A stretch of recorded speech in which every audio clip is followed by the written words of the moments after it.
Hello guys, this is What About Nintendo, and today I'm here to talk about 6 things that I would like to see in a Nintendo Switch Mini. Let's get right on into it.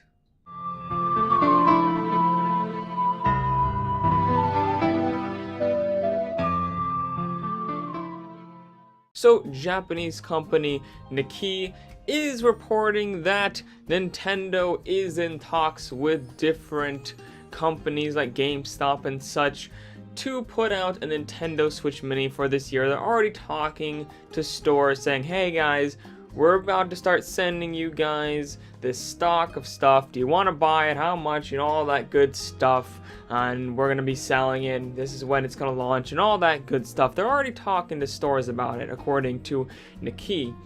As well as they're saying that a Nintendo Switch Online upgrade membership will be available, but we're saving that for another video. But in this video, I thought it'd be fun to give 6 things that I would like to see in a Nintendo Switch Mini, just in case it actually is happening. First off, I think it needs to have a $200 price point. Yes guys, I think it needs to be $100 cheaper than the normal Switch. If it's gonna be smaller, maybe not have detachable Joy-Cons, smaller screen, all that good stuff, it's gonna need to be, you can't connect it to a dock, so you lose like half of the functionality of the thing. It's gonna need to be a considerable amount cheaper for people to want to buy this, so I think at least $200, and probably bundling itself with the game would be good, maybe Mario Kart 8 Deluxe or something like that. This is the same price that the new 3DS XL launched at. It's kind of their handheld only price that they usually start out with when they release a new handheld system. And you know, it's $100 cheaper than Nintendo Switch currently, and I think for people who only really want to play on the go, this will really drive systems for that demographic. Secondly, I think it needs to have better battery life, specifically 6 to 8 hours would be good. So obviously if you're having a handheld only system, you're going to be taking it, well, on the go, and you're going to be using that battery all of the time, and that 3 to 4 hours for many games just isn't really gonna cut it. We need at least double that, 6 to 8 hours, and I think there's a very easy way for them to do this. I think they should use the Tegra X2 chip. It uses Pascal architecture and has a 16nm FinFET process, and I know guys, you're like, what the hell does that all mean? You don't need to know what that means. All you need to know is that it has 2 times the performance per watt, which means it is twice as efficient as the normal X1. So, also meaning you can get the same graphics, the same performance out for half of the battery that needs to be consumed, you know, compared to the current Nintendo Switch. Which means that 3 to 4 hours in the current Nintendo Switch can easily be bumped up to 6 to 8 hours on a Switch Mini if they use this Tegra X2 chip. Thirdly, it obviously needs to be compatible with every single game on the normal Switch, and preferably at a higher resolution. Obviously, game compatibility is a must. It has to happen. The Switch Mini has to play every single game that the current Nintendo Switch can play, which means it has 2 options for controller setups. It can use the same detachable controller setup that is currently on the Nintendo Switch, or since that wouldn't really work with the smaller design that Nikkei is reporting, they need compatibility with the older controllers to be used as well, because there's games like Super Mario Party which are only compatible with the Joy-Cons, and guess what?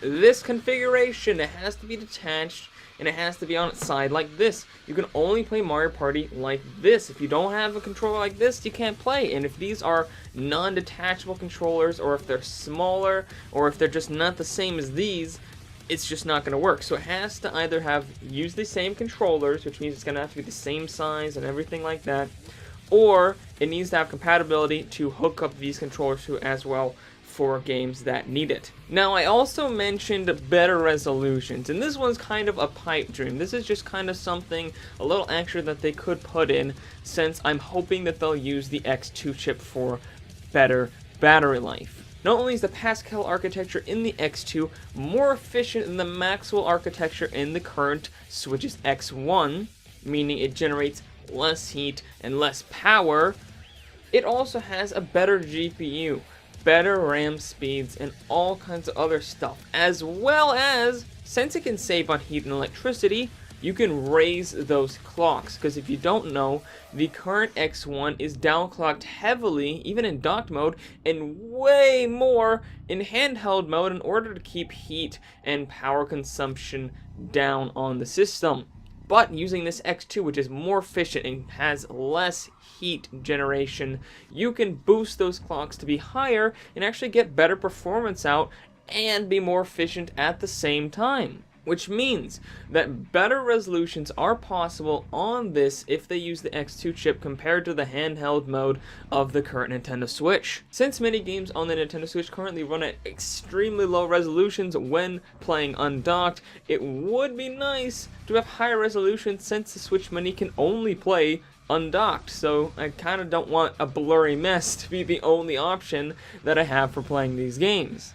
However, I could see this upsetting a lot of fans who want to have better handheld performance without having to go buy a handheld exclusive version, and you can't trade save data and all that kind of stuff, and it would, bring a lot of complications for people who want the best of both worlds, and I could see Nintendo just using this to just use the X2 just for battery life, not to better performance, not to better resolution or anything like that, just to make it fair to people who have a current version of the Nintendo Switch. Number 4, I hope that we see a better screen. According to this rumor, the Switch Mini would actually be physically smaller than the current Nintendo Switch. However, I don't really want to see the screen size get smaller. It's already pretty small, and with games that you're used to playing on the television, they're not really built to be on these smaller screens. So you need the biggest screen possible. So I'm hoping that they will not reduce the screen size, but instead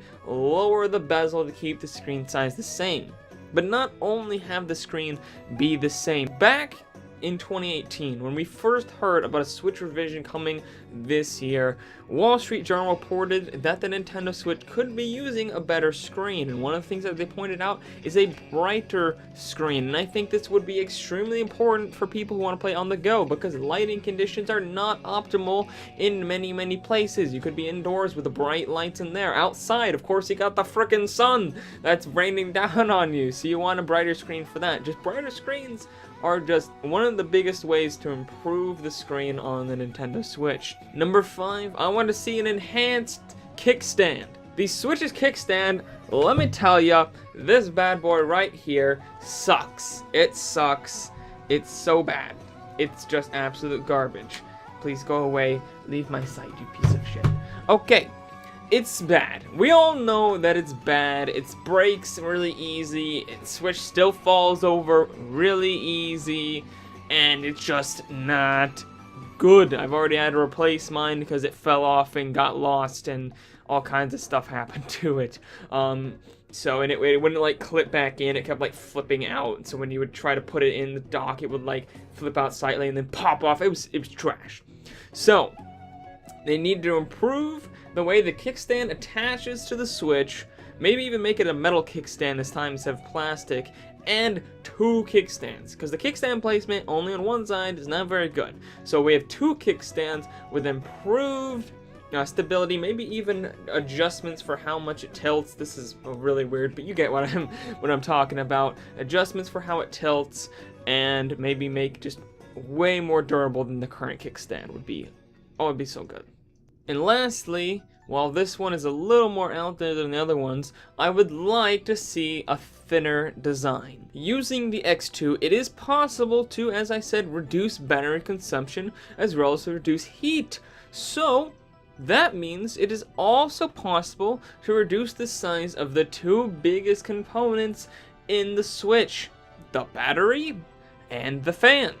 By using a smaller fan, or even removing the fan entirely and using a thinner battery, maybe not even a smaller battery in general, but maybe a thinner one that moves, maybe they could be really smart with it and make it go longer across the Switch or something. Maybe they can keep the same battery size so they can keep that long 6 to 8 hour battery life while actually making it thinner at the same time, and they could actually make the Switch itself much thinner than it is at the moment.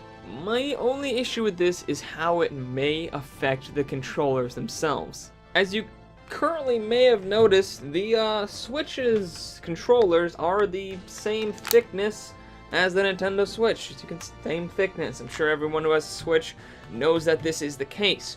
So reducing the thickness of the Nintendo Switch itself causes an inherent problem with the controller, because you now have a thinner controller than you have before, and I'm worried that this may make it more uncomfortable or less durable than it would have before. Now, Nintendo may be able to figure a way around this. Maybe their engineers can build it better than I'm thinking that they can.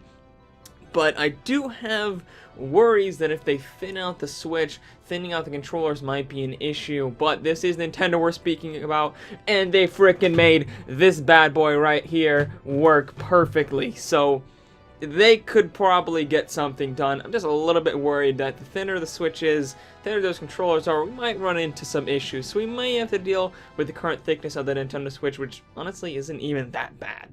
Now, I know that a lot of these points that I made wouldn't really work great for a Nintendo Switch Mini. Some of the things I said, like having better resolution in handheld mode, may upset people who want the best of both worlds, as well as the wasted potential of the X2 if they do decide to do this with its better CPU, its better RAM, and its better GPU kind of going to waste on a handheld only version of the Switch.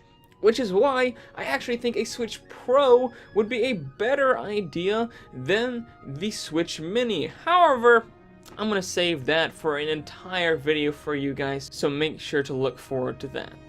Anyways guys, that's all for this video. If you like this video, please hit that like button, hit that subscribe button, ring that bell icon for notifications of all my videos, and let me know down in the comments below of what you guys want to see in a Nintendo Switch Mini. And I'll see all you awesome dudes later. What about Nintendo?